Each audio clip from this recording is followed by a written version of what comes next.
हाँ,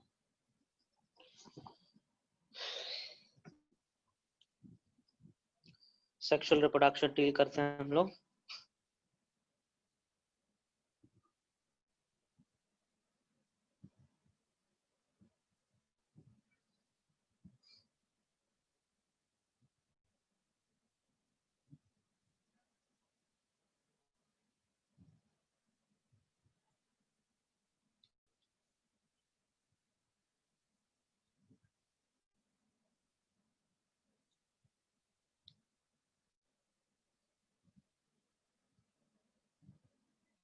प्रोजनी मतलब offspring, means young one, child, ठीक है, बेबी, उसको प्रोजनी कहते हैं।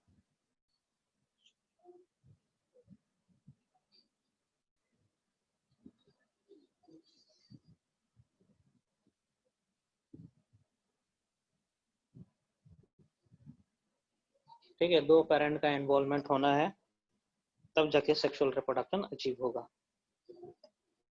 ठीक है, involving 2 parents and 2 different gametes.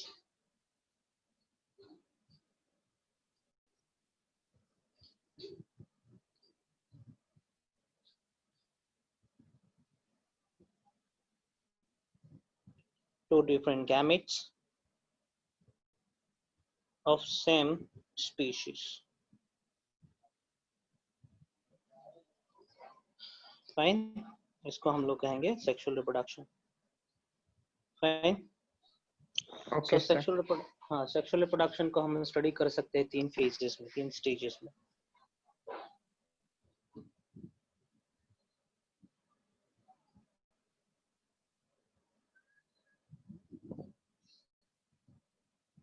एक स्टूडेंट आती थी, क्या नाम था उसका, वो नहीं कर रही है क्लास? हाँ सर, प्रियांशी। क्यों? सर पता नहीं।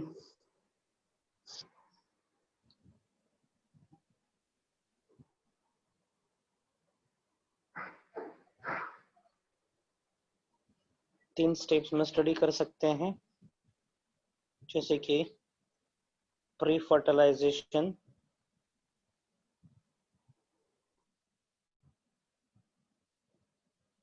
pre-fertilization event, fertilization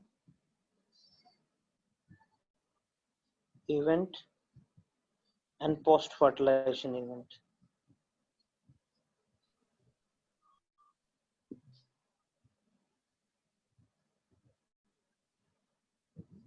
है ना, इसको स्टडी किया जा सकता है ऐसे हेडिंग में।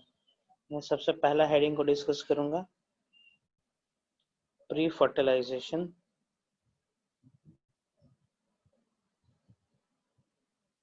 इवेंट, है ना, फर्टिलाइजेशन से पहले वाला इवेंट, इसको प्री फर्टिलाइजेशन इवेंट कहेंगे। Fine. This pre fertilization event holds gametogenesis,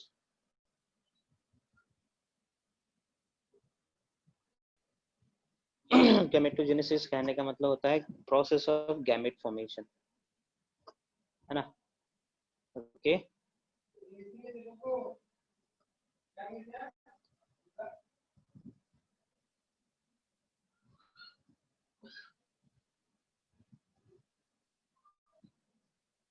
process of formation of haploid gamete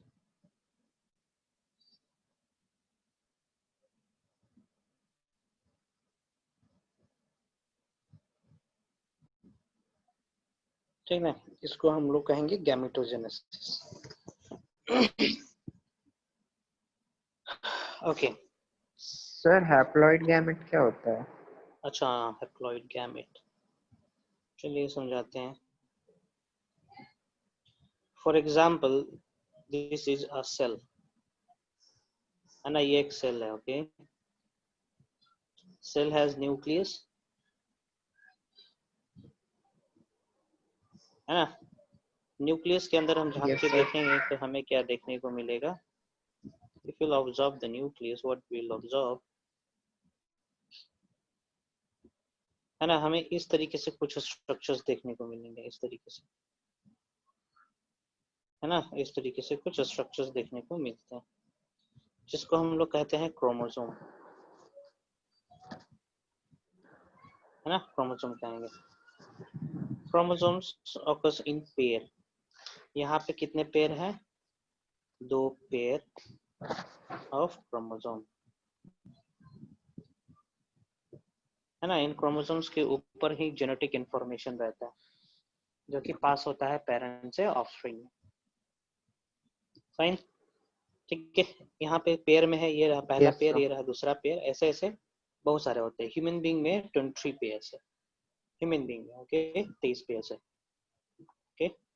सो इसमें से यदि हम 50% कर देंगे, ये जब 2 है ना, एक ये, तो इसको हम लोग कहेंगे डिप्लॉइड, DIPLOID, डिप्लॉइड कहेंगे। यदि दोनों क्रोमोसोम्स, है ना, प्रेजेंट रहेंगे तो उसको डिप्लॉइड कहेंगे। इन दोनों में से कोई एक ही प्रेजेंट रहेगा, यदि कोई एक ही प्रेजेंट रहेगा, यही प्रेजेंट रहेगा, तो उसको हम लोग कहेंगे हैप्लॉइड, है ना। तो गैमेटोजेनेसिस के दौरान क्या होता है? हैप्लॉइड गैमेट बनता है। हैप्लॉइड कहने का मतलब सिर्फ एन, एक ही रहेगा। पहला पेयर का सिर्फ एक, दूसरा पेयर का भी एक, तीसरा पेयर का भी एक, चौथा पेयर का भी यही रहता है, एक एक रहेगा, दोनों नहीं रहेंगे, एक ही क्रोमोसोम रहेगा ना, तो उसको कहेंगे हम लोग हैप्लॉइड। फाइन, ओके, ये हो गया।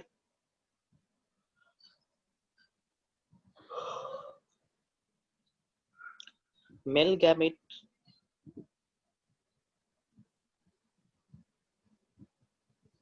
is called sperm cells। Male gamete को स्पर्म सेल्स कहा जाएगा,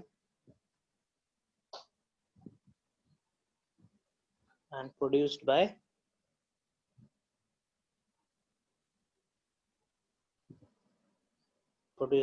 men,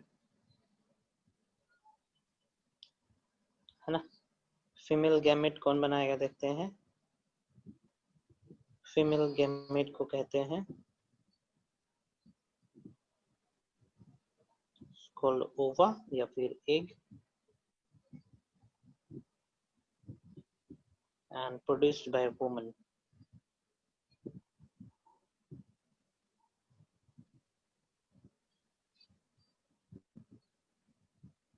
है ना।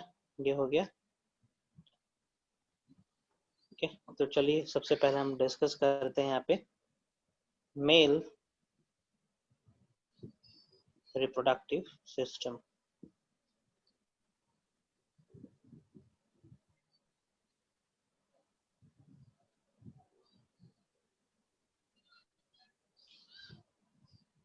Okay, male has a reproductive system which includes a pair of testes, हाँ, यहाँ पे गेमेटोजेनेसिस होता है, गैमेट्स का फॉर्मेशन होता है, ठीक है।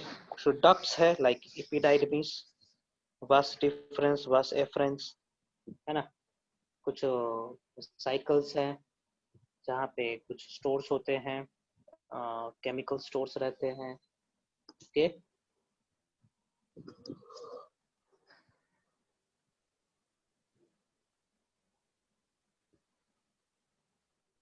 This system include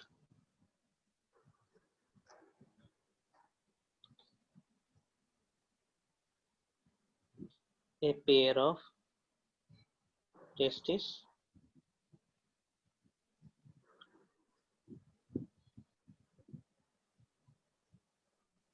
epididymis,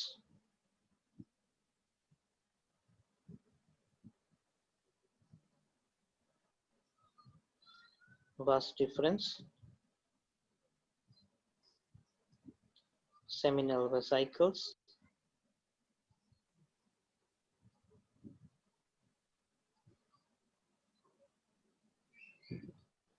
prostate gland,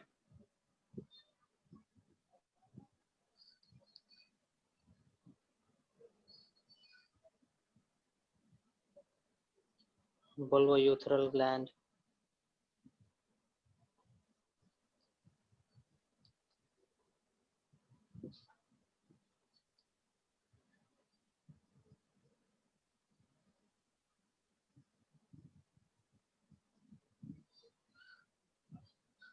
है ना, bulbourethral gland and a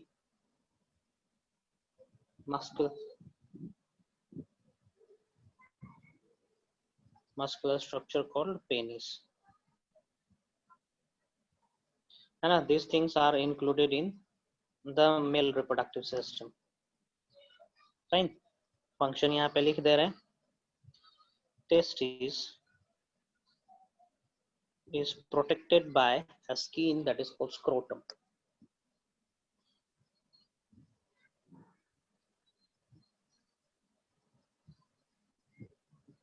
A bag of skin जिसको स्क्रोटम कहा जाता है.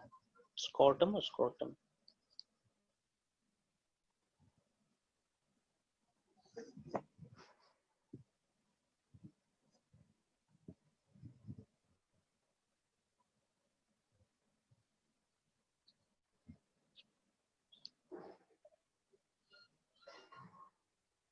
ठीक है, स्क्रोटम कहेंगे.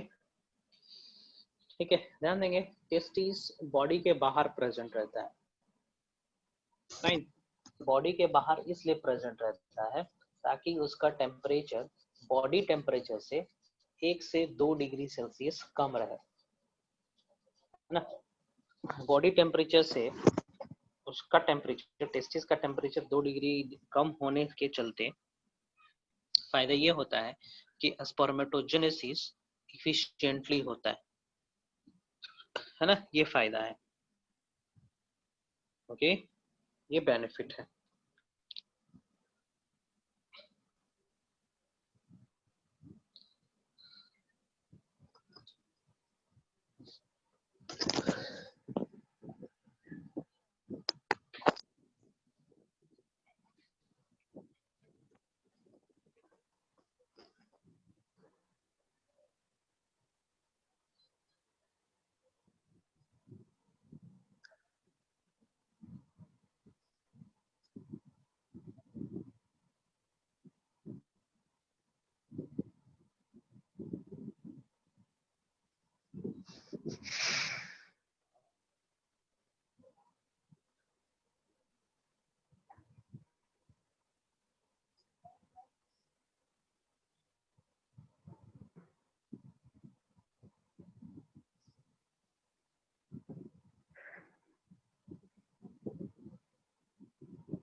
इम्पोर्टेंट है, ये ओलंपियाड में आता है.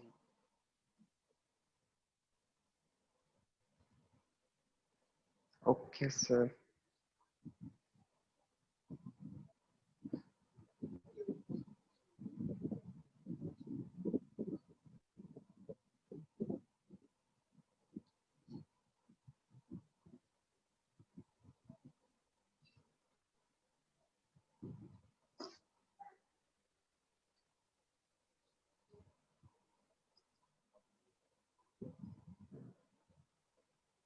ठीक है, स्पर्म बनाने के लिए 2-3 डिग्री टेम्परेचर कम चाहिए होता है as compare to body temperature.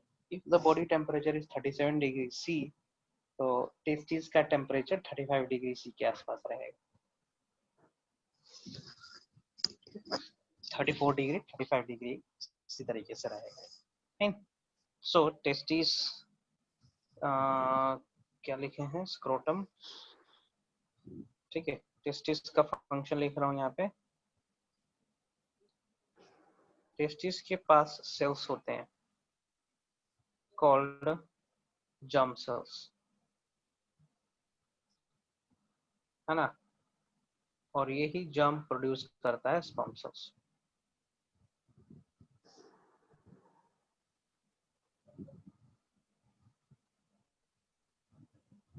which produces sperm cells.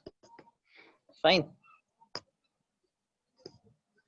Yes sir. Okay.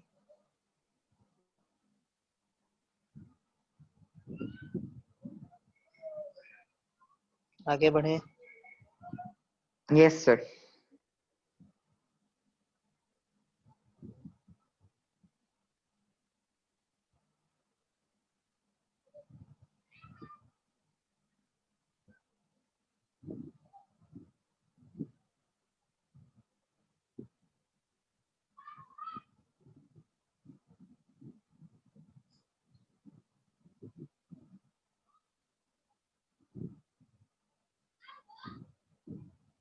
Sperm cells का मैं डायग्राम यहाँ पे बना रहा हूँ।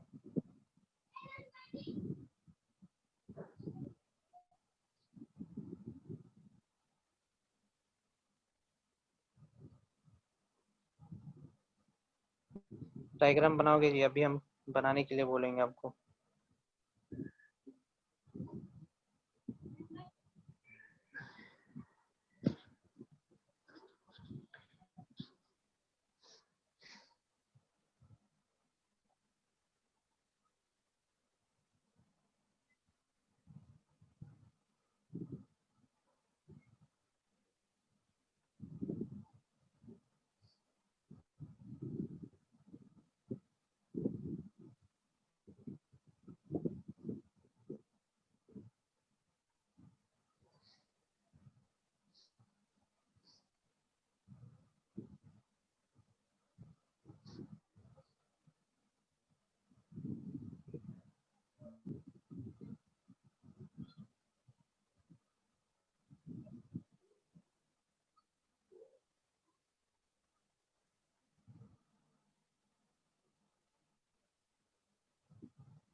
सर स्पर्म सेल्स के पास भी सेल वॉल होता है क्या?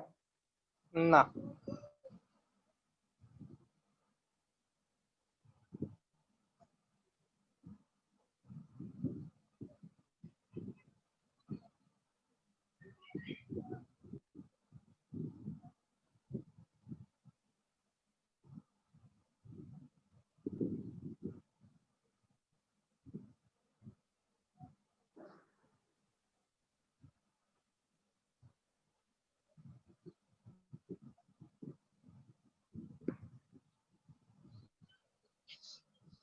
करो जरा और दिखाओ, डायग्राम बना के दिखाएंगे।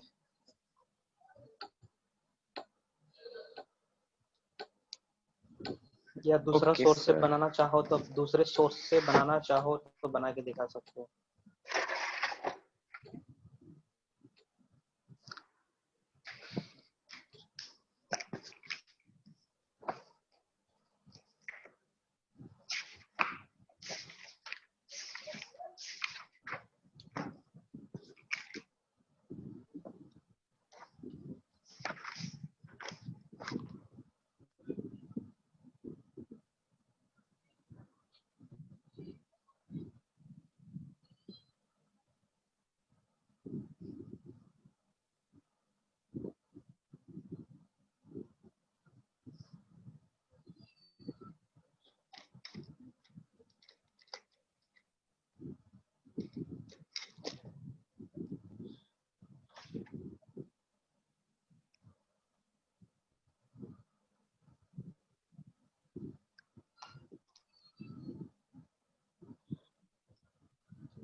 हो गया जी।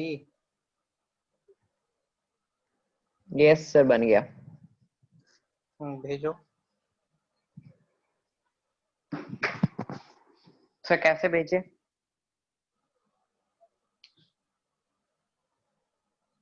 टेलीग्राम पे भेजिए, ग्रुप पे।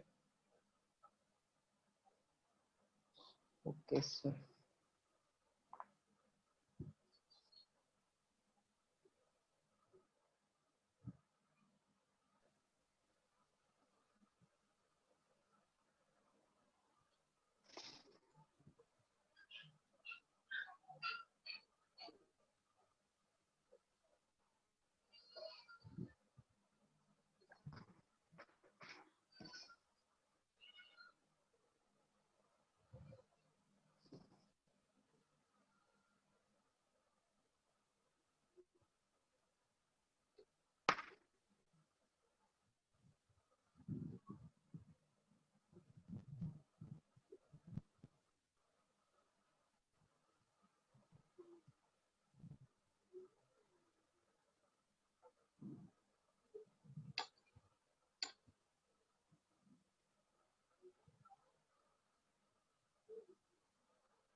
सब भेज दिए। Okay, let me check.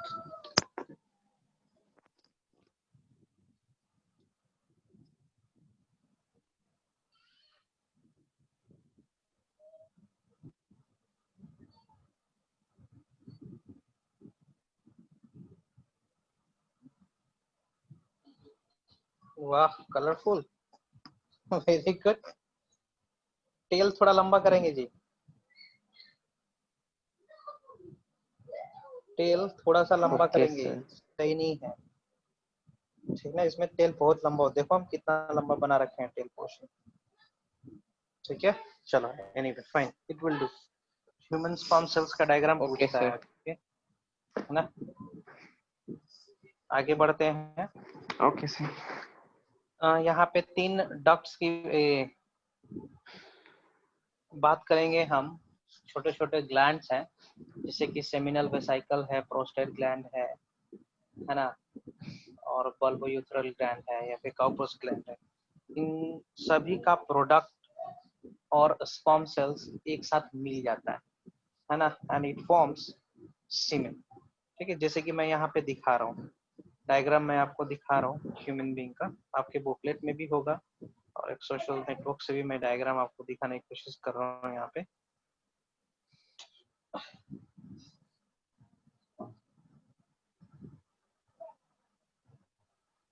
Male reproductive structure जैसे कि रहा, ये डायग्राम देखें, है ना, ये डायग्राम को देखेंगे जरा।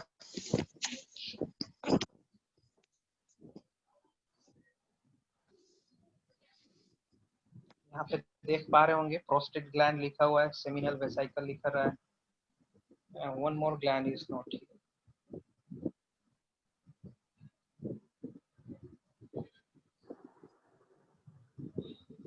हाँ, यहाँ पे देखेंगे प्रोस्टेट ग्लैंड लोकेट कर पा रहे हो, प्रोस्टेट ग्लैंड ऑरेंज कलर का स्ट्रक्चर है, कम ऑन लोकेट करो जरा yes sir. Prostate gland. Diagram में किए प्रोस्टेट ग्लैंड, कर लिए,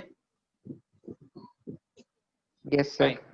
ओके उसके बाद बल्बो यूरेथ्रल ग्लैंड दिख रहा है कहीं पे, पिंक कलर ब्लू कलर का दिख रहा है, ब्लू कलर का ये बल्बो सर यूरेथ्रल छोटा सा ग्लैंड, है। ठीक है छोटा सा दिख रहा है।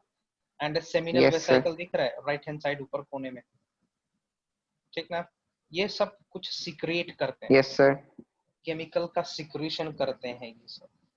Bulbo urethral gland, prostate gland, seminal vesicles, okay दे secret chemicals.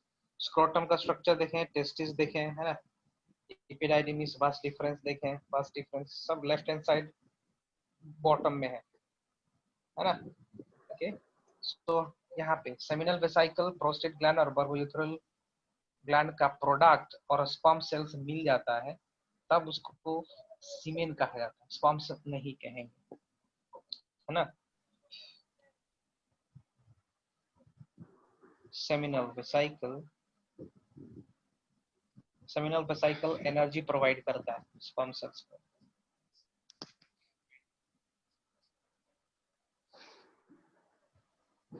secretes carbohydrate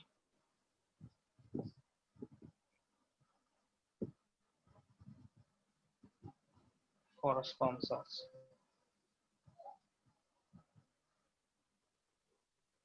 meaning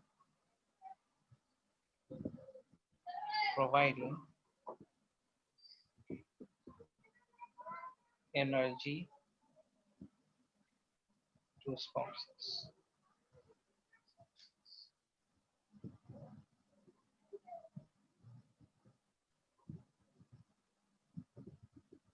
है ना, तीनों चीज का the product of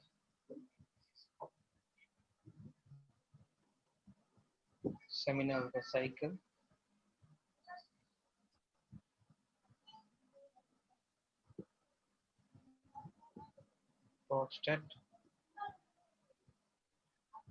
prostate gland,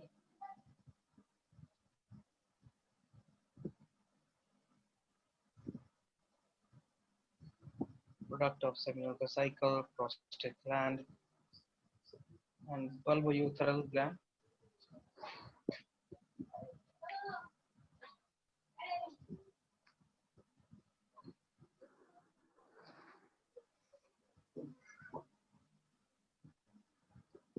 Mixes with sperm cells and called as and forms semen.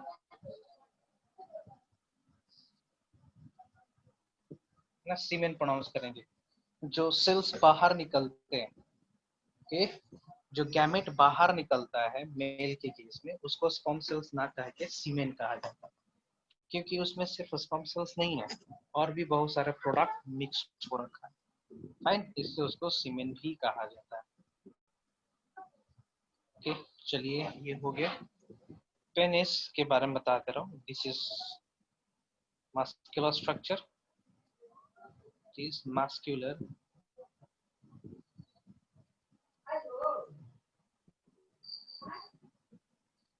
ये मस्कुलर स्ट्रक्चर है ना। ये दो तरीके से काम करता है। कॉपुलेशन में मदद करता है, कॉपुलेशन कहने का मतलब सेक्सुअल इंटरकोर्स के दौरान it act as the passage of semen into female body. So muscular structure, it act as the canal for transfer of sperm cell into female body,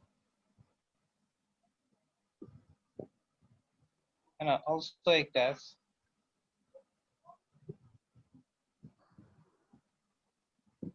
structure for delivery or release of urine, है ना। ये दो तरीके से काम करता है, fine.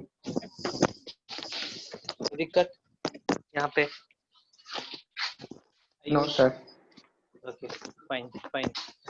So this is all about the male reproductive structure. ठीक है, इसके बाद डिस्कस करेंगे हम लोग female reproductive structure.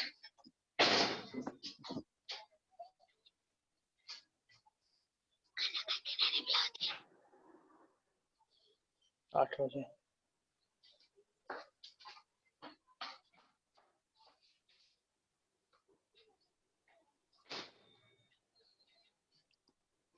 Yeah, next is female reproductive structure.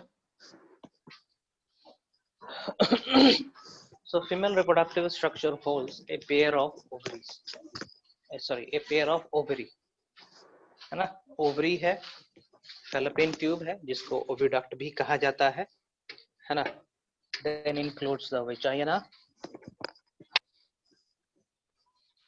Okay, that is canal through which the sperm cells are released into the female body, into uterus. है ना, uterus एक pear shaped structure है जिसको womb भी कहा जाता है, जिसके अंदर बेबी का ग्रोथ होता है. Fine. So this is all about the female reproductive structure. सभी को मैं लिख दे रहा हूँ यहाँ पे. Fine.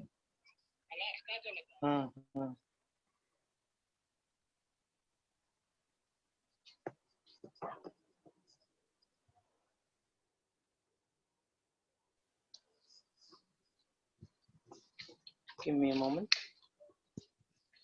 हाँ.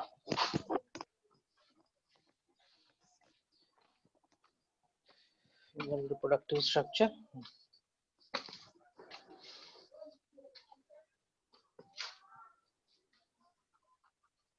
It includes a pair of ovary,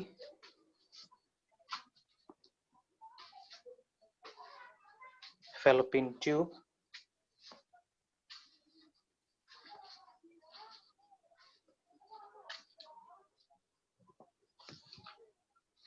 ठीक है, a uterus,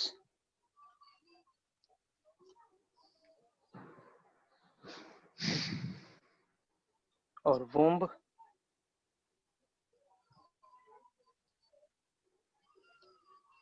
vagina. है ना, ये मेजर रिप्रोडक्टिव स्ट्रक्चर्स है फीमेल के केस में.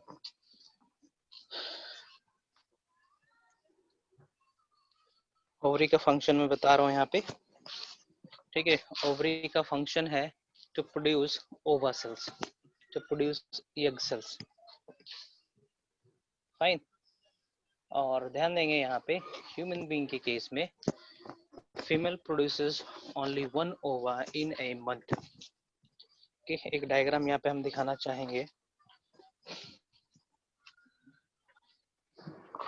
Female reproductive system.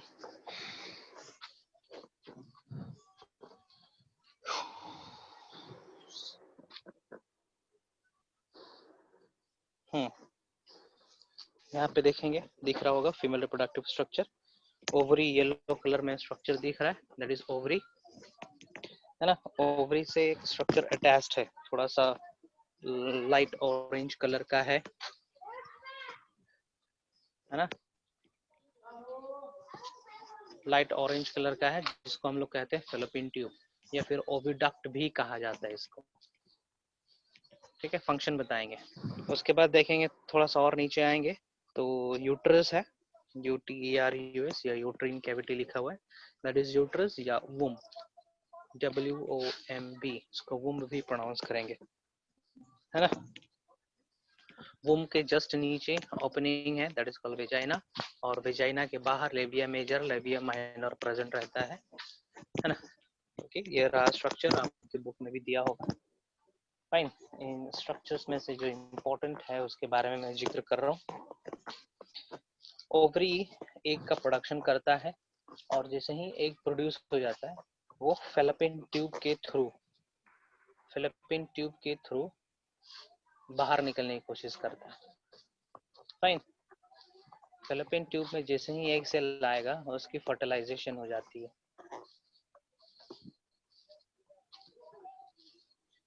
ठीक है। ओवरी इट इज हैप्पियर, हाँ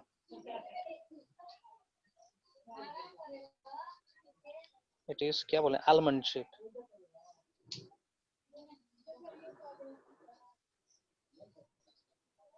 ठीक है, आलमंड शेप का स्ट्रक्चर बॉडी होता है ये, almond shape structure.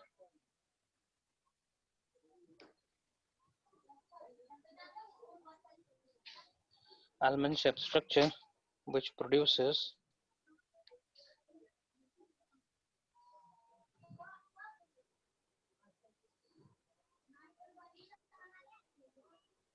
eggs, eggs ना egg लिखे या फिर ओवा लिखे, है ना। Human female produces only one ओवा इन ए मंथ, और दोनों ओवरी में से कोई एक ओवरी ही फंक्शनल रहेगा एट ए टाइम, है ना। एट ए टाइम दोनों ओवरी फंक्शनल नहीं रहेगा, ध्यान देंगे। At a time only one ovary is functional. Okay, human female can produces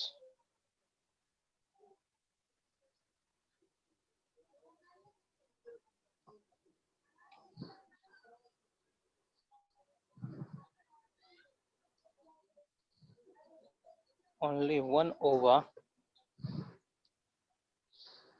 in a month, है ना। एक महीने में सिर्फ एक ही ओवा का प्रोडक्शन होता है ह्यूमन फीमेल के केस में। फाइन, याद रखेंगे। ओके, ह्यूमन फीमेल फॉलोस, ठीक है, ह्यूमन फीमेल फॉलोस ए मंथली साइकिल जिसको हम लोग कहते हैं menstrual cycle.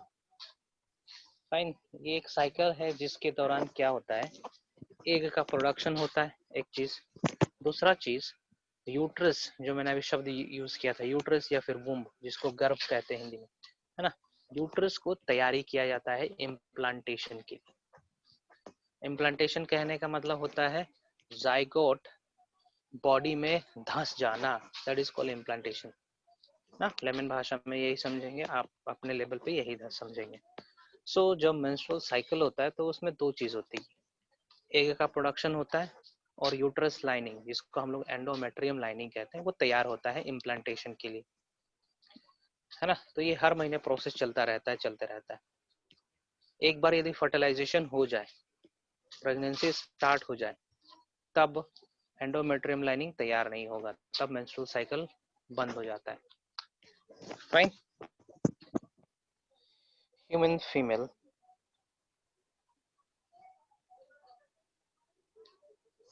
follows a monthly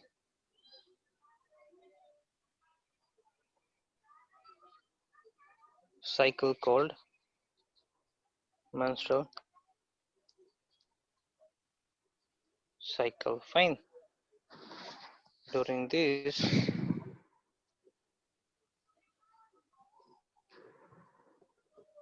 cycle, an ova is produced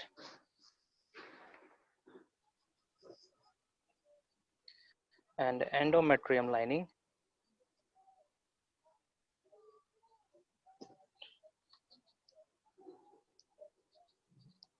is created for implantation.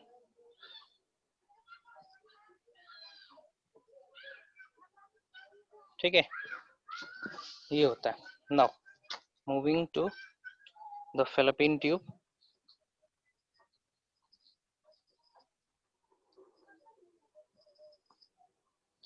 fallopian tube जैसे कि ये रहा स्ट्रक्चर, यूट्रस ये था,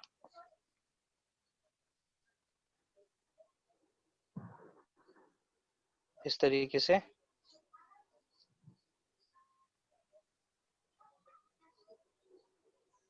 है ना।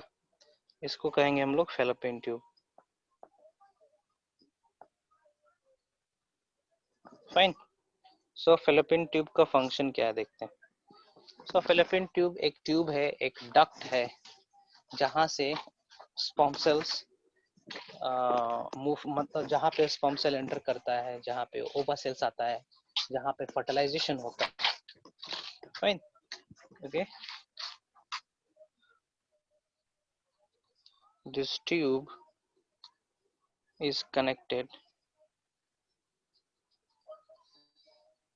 from ovary to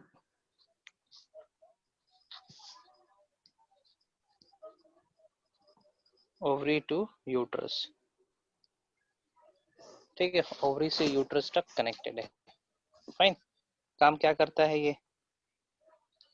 it carries ओवा. देखेंगे, ओवा कैरी करता है, स्पर्म कैरी करता है, एंड जाइगोट कैरी करता है.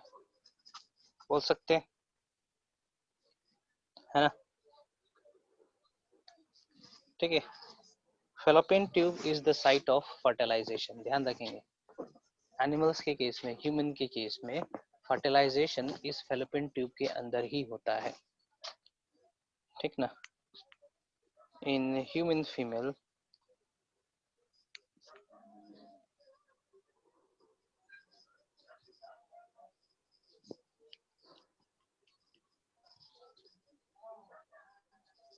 ठीक है, fertilization occurs in fallopian tube.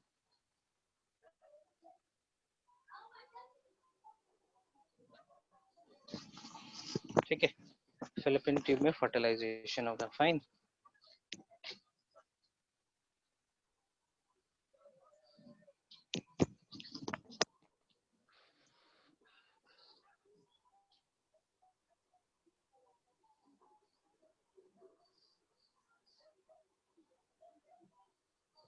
चलिए नेक्स्ट देखते हैं, यूट्रस.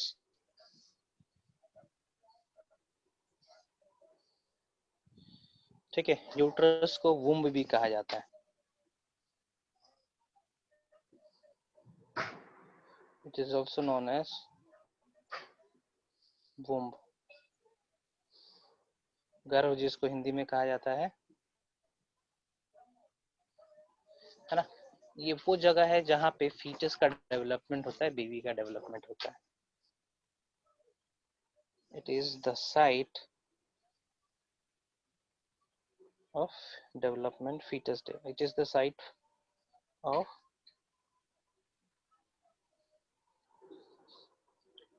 where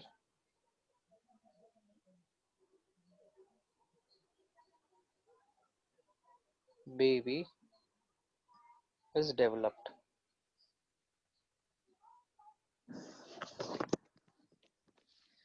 ठीक है, ये हो गया फीटस.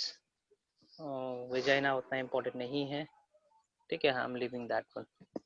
सो ये हो गया आपका male female reproductive structure. Fine. Next मैं करता हूँ, पोस्ट प्री फर्टिलाइजेशन इवेंट हो गया. पोस्ट फर्टिलाइजेशन इवेंट में बता रहा हूँ.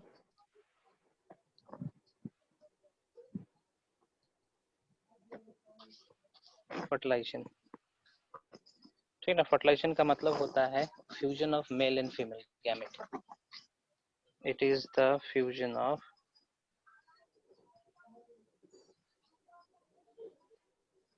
मेल एंड फीमेल गैमेट, है ना?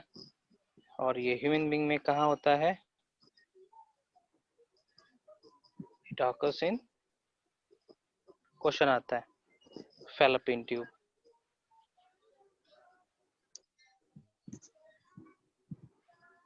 ठीक है, फैलोपियन ट्यूब में होगा. फाइन. ठीक है, फर्टिलाइजेशन के बारे में यहाँ पे हम थोड़ा जिक्र कर लें. फर्टिलाइजेशन दो प्रकार का होगा जी.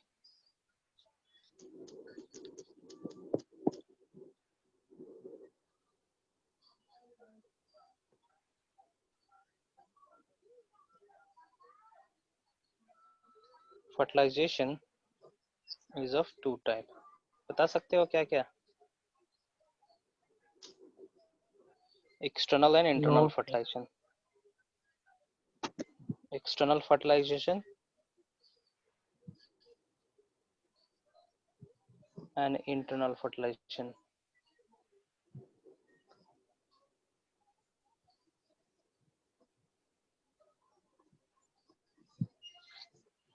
अभी तक जितना लिखा है थोड़ा समझ लो उसको। जितना लिखाए हैं थोड़ा समझने की कोशिश करो, उसके बाद आगे बढ़ते हैं।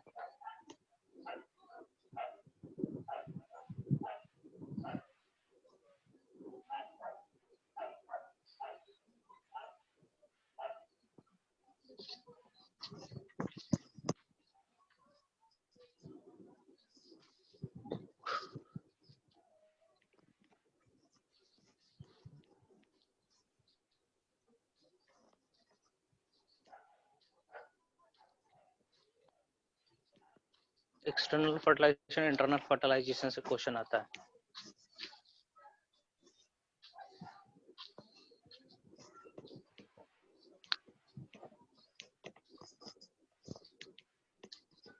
So let me finish this. External fertilization कहने का मतलब ऐसा फर्टिलाइजेशन जो बॉडी के बाहर होता हो, ठीक है। बॉडी के बाहर मतलब फीमेल बॉडी के बाहर होता हो, इन्वायरमेंट में होता होगा, पानी में होता होगा। इट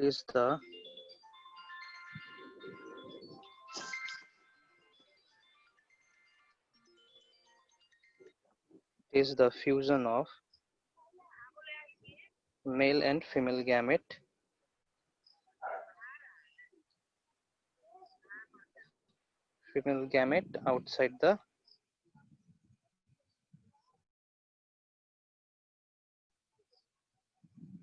outside the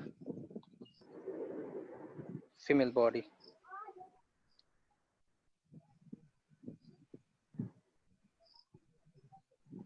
है ना, इसको कहते हैं हम लोग external fertilization. Fine. Internal fertilization में फर्टिलाइजेशन फीमेल बॉडी के अंदर होता है।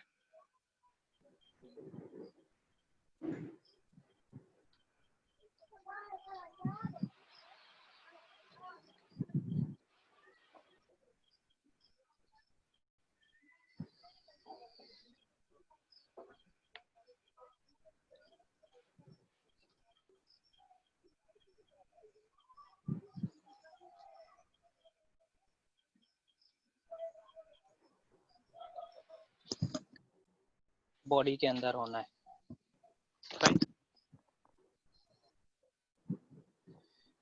एक्सटर्नल फर्टिलाइजेशन के केस में ओके, एक्सटर्नल कहने का मतलब बाहर एनवायरनमेंट में हो रहा है ना, एनवायरनमेंट में हो रहा है, तो फर्टिलाइजेशन रेट जो होता है बहुत ही कम होता है, क्योंकि एनवायरनमेंट इतना बड़ा है ना, गैमेट लॉस होने का चांसेस ज्यादा रहता है।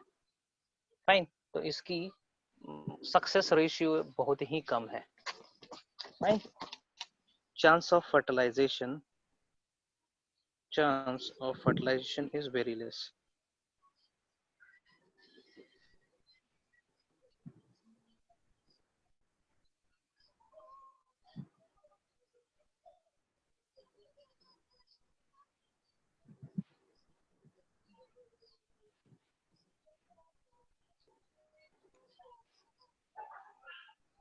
ठीक है, यहाँ पे हाई रेट होता है, high rate of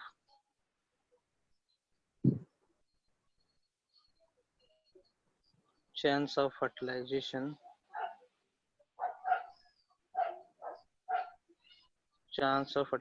is very high, है ना, बहुत ज्यादा होता है यहाँ पे। इसके केस में, एक्सटर्नल फर्टिलाइजेशन के केस में चांस चूंकि बहुत कम है, इसीलिए गैमेट्स का प्रोडक्शन बहुत ज्यादा होता है ना, large number of gametes are produced here since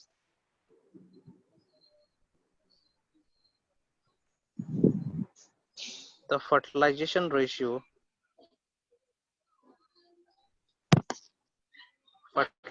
chances are very less, so the gametes are producing large quantity।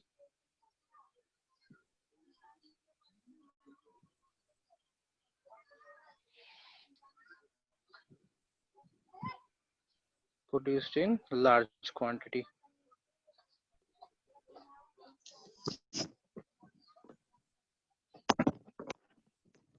ठीक है, यहाँ पे कम गैमेट्स का नंबर बहुत कम होता है. Male gametes are more, but female gamete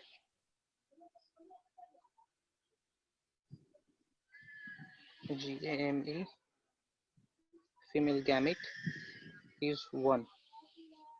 fine. ये डिफरेंसेस है एक्सटर्नल फर्टिलाइजेशन और इंटरनल फर्टिलाइजेशन में. एग्जांपल दे रहा हूँ यहाँ पे मैं. फ्रॉग के केस में, मछलियों के केसेस में है, यहाँ पे एग्जांपल दे रहा हूँ मैं. एंड ह्यूमन के केस में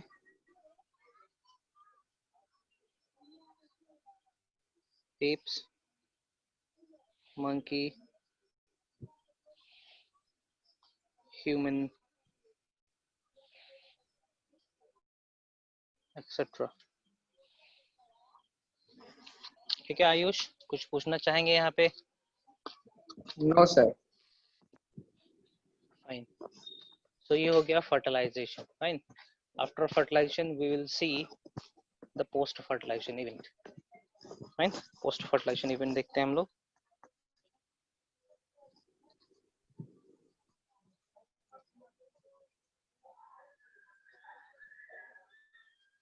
पोस्ट फर्टिलाइजेशन इवेंट में क्या होता है, जाइगोट आगे की ओर बढ़ेगा. ठीक है, let me finish one more thing here.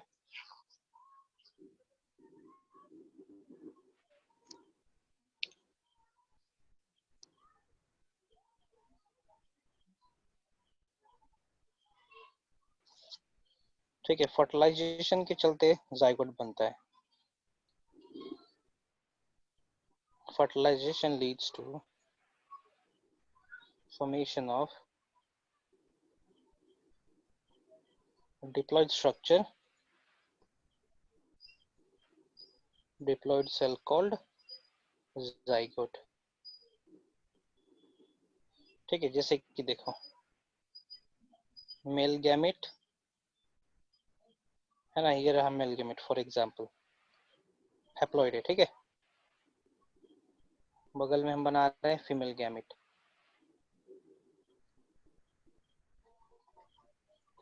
ये रहा फीमेल गैमेट, इसको भी हम हैप्लॉइड से रिप्रेजेंट कर रहे हैं, है ना. स्पर्म सेल्स और ओवा सेल्स.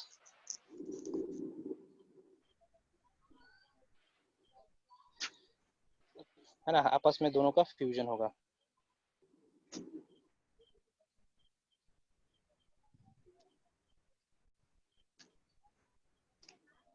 है ना, यहाँ पे दोनों का फ्यूजन हो गया.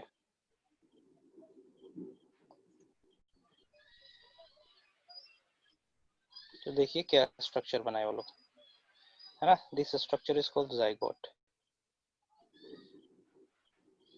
को जाइगोट कहेंगे and the zygote is diploid. Fine. This is the product of fertilization, है ना. फर्टिलाइजेशन हो गया, जाइगोट बन गया. अब जाइगोट का डेवलपमेंट होना है. This zygote has to convert into a new individual, है ना. तो इस चीज को स्टडी किया जा सकता है स्पेशल हेडिंग के अंदर, कहते हैं पोस्ट फर्टिलाइजेशन इवेंट, है ना, जिसमें देखा जाता है कैसे जाइगोट एक इंडिविजुअल में कन्वर्ट हो रहा है. तो अब आएगा यहाँ पे post fertilization event.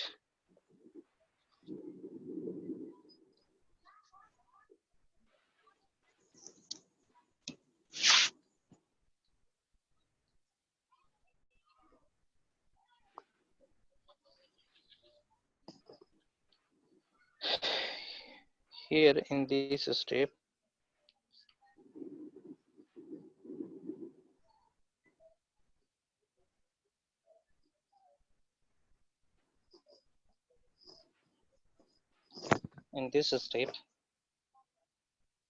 the zygote is developed into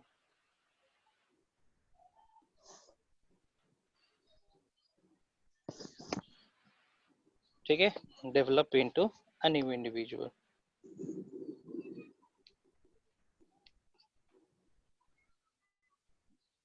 fully grown new individual। ठीक है, सो डेवलपमेंट दो तरीके से हो सकता है। ओके, डेवलपमेंट दो तरीके से हो सकता है, direct and indirect. Direct development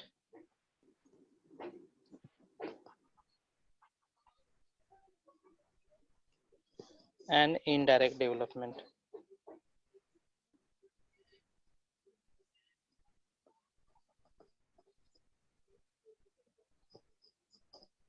Fine, direct development and indirect development। So direct development का मतलब समझेंगे, हाँ, जाइगोट कन्वर्ट हो जाएगा एक छोटे से बेबी में, है ना। बेबी एग्जैक्ट स्ट्रक्चर बना हुआ रहेगा हमारी तरह, लेकिन सारे स्ट्रक्चर का साइज छोटा रहेगा। फाइन, ये हो गया डायरेक्ट डेवलपमेंट। इनडायरेक्ट डेवलपमेंट में क्या होगा, प्रोजनी बाहर निकलेगा, एनवायरमेंट में आएगा, है ना। उसका फिजिकल स्ट्रक्चर, उसका जो दिखावट होगा, बनावट होगा, है ना, कुछ अलग होगा। और जैसे जैसे डेवलपमेंट होता जाएगा उसके अंदर, उसके बनावट में बदलाव आएगा, चेंजेस आएगा, है ना। जब जन्म लिया उस समय कुछ अलग स्ट्रक्चर था, और फुली ग्रोन होने के बाद कुछ अलग स्ट्रक्चर होगा। इसको हम लोग कहेंगे इनडायरेक्ट डेवलपमेंट। डायरेक्ट डेवलपमेंट में बेबी का जन्म होगा, है ना, सारे स्ट्रक्चर्स हम ही लोग की तरह है, बस साइज छोटा होगा, फिंगर्स छोटे होंगे, है ना, हाथ पैर छोटा होगा, मुंह छोटा होगा, बॉडी छोटा होगा, लेकिन होगा हम ही लोग का तरह, है ना। इनडायरेक्ट डेवलपमेंट में क्या होगा, मान के चलो गिल्स है ना, वो धीरे धीरे गिल्स कन्वर्ट हो जाएगा लंग्स में। मान के चलो पूंछ है, डेवलपमेंट के दौरान पूंछ गायब हो गया, पूंछ अब है ही नहीं है, पैर आ गया, पैर पहले से था ही नहीं, है ना। तो ऐसे स्ट्रक्चर का यदि बदलाव होता है तो उसको हम लोग कहेंगे इनडायरेक्ट डेवलपमेंट। जैसे कि आपने देखा होगा बटरफ्लाई का डेवलपमेंट में, है ना, बटरफ्लाई दे ले एग की हेचिंग होती है, तो वहां से लार्वा निकलता है ना, कीड़ा का तरह दिखता है ना। जन्म ले लिया कीड़े ने, लेकिन वो धीरे धीरे बटरफ्लाई में कन्वर्ट हो जाता है। तो देखो, जन्म लिया था तब कैसा स्ट्रक्चर है और अभी कैसा स्ट्रक्चर है। Fine, there is lots of difference.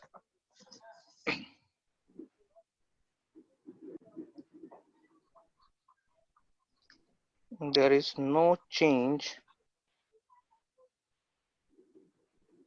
in the structure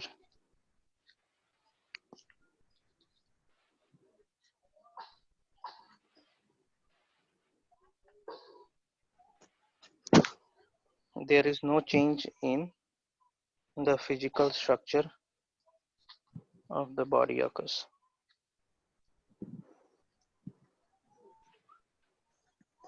है ना, यहाँ पे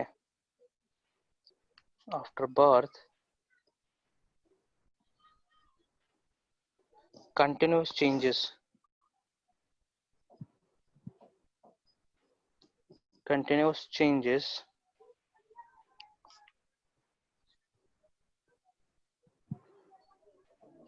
happens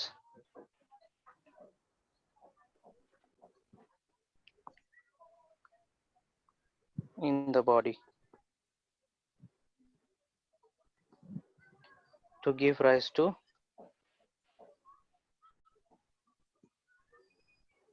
fully developed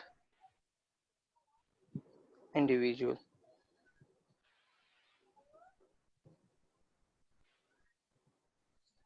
है ना, इस प्रोसेस को कहते हैं metamorphosis. This process is known as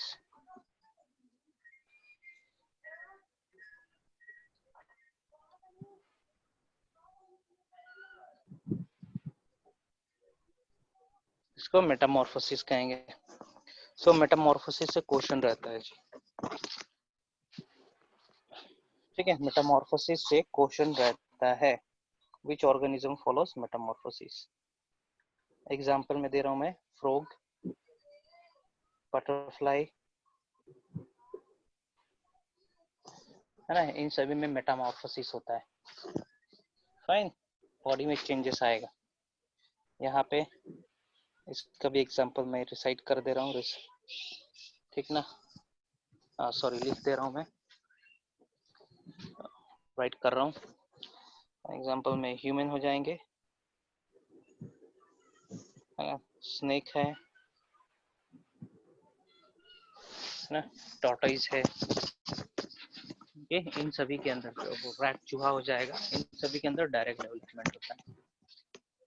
fine, चलिए डायरेक्ट डेवलपमेंट, इनडायरेक्ट डेवलपमेंट हो गए।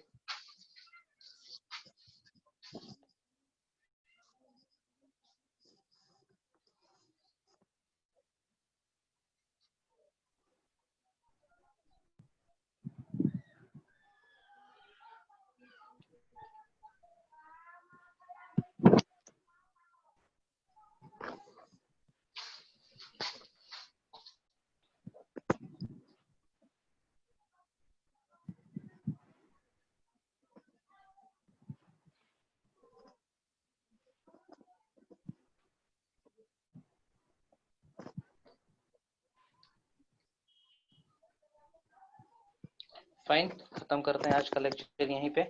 अगले क्लास में कुछ क्लोनिंग वगैरह बताएंगे। अगले क्लास में ये चैप्टर खत्म हो जाएगा, उसके बाद कुछ दूसरा टॉपिक स्टार्ट करेंगे। Fine, let me send this to you. Sir हाँ बोलो। सर वो लास्ट वाला लेक्चर डाल दीजिएगा ना यूट्यूब पे। ठीक।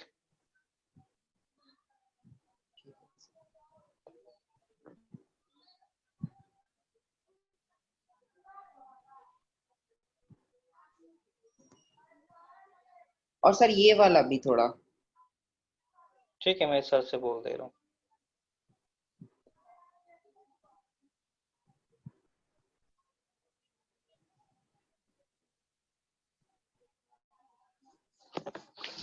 ओके बोल।